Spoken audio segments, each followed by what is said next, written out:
Hello everyone and welcome to my Scribus tutorial series.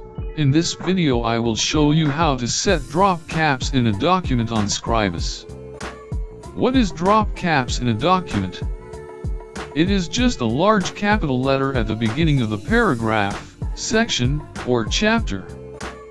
Drop caps are commonly found and used in books, magazines, newspapers, and more. Drop caps is just a decorative element.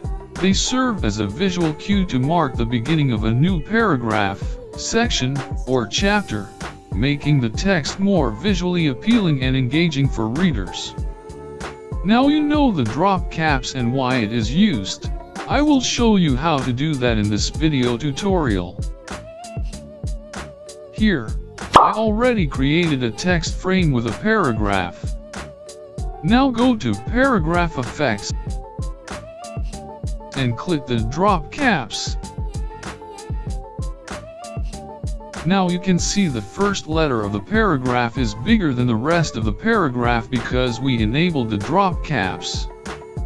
Now you can check or uncheck the auto indent of the paragraph.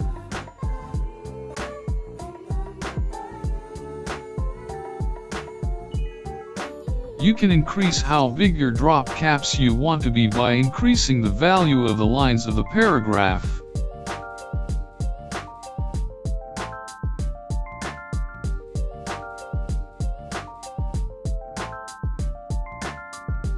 And you can change the offset of the paragraph.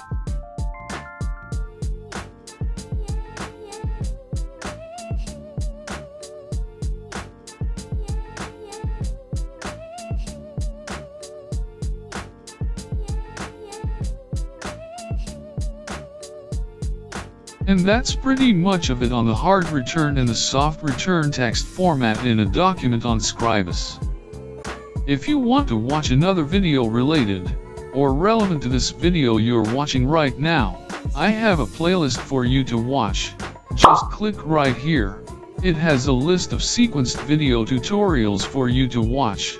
I recommended to you to watch this video tutorials in a sequence, starting from top to bottom video. If this video found to be helpful or useful, leave a comment below, and also make sure to like, share, subscribe, and click the bell notification icon for more tutorial videos in the future. Thank you for watching this video and I will see you in the next video. Take care.